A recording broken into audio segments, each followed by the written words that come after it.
ድንግል የሆነችን ሴት መርጣችሁ አግቡ እኮ እሱ ይላል። ግን አብዛኛው ሰው በተለይ ደግሞ ወደኛ ማህበረሰብ ወይ ወደ ሙስሊሙ ማህበረሰብ ጋር ስትመጣ አግብታ የፈታችን ሴት እንደው ልጅ ያላትንም ሴት ምናምን ሁለተኛ ሚስት ለማድረግ ካልሆነ በስተቀር አንደኛ ለማድረግ ትንሽ የሆነ ወንዶች ይፈራሉ። እንዴት ነው መጀመሪያ የነበራትን ትዳር ማወቅ ይፈልጋሉ፣ መጠየቅ ይፈልጋሉ።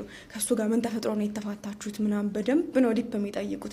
የእነሱን ህይወት ማን ይጠይቅላቸው? ለአዲስ ነው ወይስ ለተመሳሳይ? እንደሱ አግብቶ ለፈታ ነው ወይስ አዲስም ቢሆን ለምን አትሆንም ነው የኔ ጥያቄ። ገብቶሃል?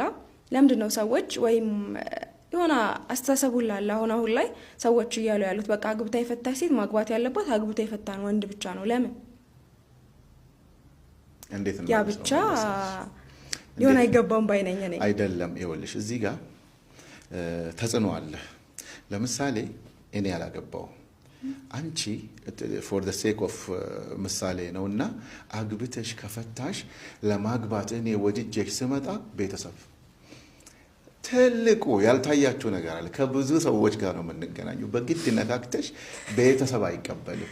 አንተ እንዴ ስንት እያለች እንዴት ጭራሽ ካንተ በፊት አግብታ የወለደች ወይንም አግብታ የፈታችን ሴት ታገባለህ? ማህበረሰቡ እህቱ አትቀበልም፣ እናት አባቱ አይቀበሉ። ስለዚህ መሰራት ያለበት እዚህ ጋር ነው። በነገራችን ላይ አንድ እውነት እንነጋገር ከተባለ የሴት ልጅ ጥሩነት ከማግባት ጋር አይደለም። አግብታ ስለተፈታች መጥፎ ናት ማለት አይደለም። እቺ አስተሳሰብ በደንብ እንትን ነው መስረጽ አለባት።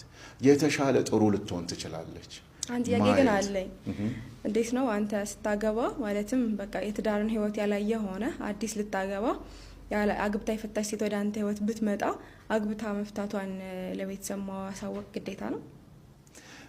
ይኸውልሽ ለቤተሰብ ማሳወቅ ነገ ስለሚታወቅ አለመደበቁ የተሻለ ነው። ትዳር ውስጥ አንዱ ድብብቆሽ ፈተና ያመጣል። ደብቀት አገባታል። የኛም ማህበረሰብ እኮ ልጅቷን ስታገባ የሷን ቤተሰብና ሁለቱ አማቾች እኮ ይጋባሉ። ስለዚህ እስከመቼ ነው ደብቀሽ ምትችው? ያ ነገር ደግሞ ለትዳር ጭቅጭቅ መነሻ ነው የሚሆነው። በጣም መጠንቀቅ ያለባቸው ክሊርሊ ነገራቸው። እቺ ልጅ ከኔ በፊት አግብታለች፣ ልጅ አላት፣ ግን ወድጃታለሁ፣ አስተሳሰቧ ጥሩ ነው። በነገራችን ላይ እኮ ቤተሰብ አይቀበልም እንላለን እንጂ የሆነ ኬዝ አስታውሳለሁ እኔ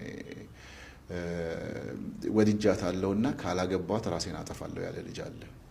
በጣም ከመውደዱ የተነሳ ማሰብ ስላቃተው ነው፣ ኢሞሽን ውስጥ ስላለ ማለት ነው። ቤተሰብን ግን እዛ ደረጃ ለማድረስና ማሳመን ሰውየው ወሳኝነት አለው።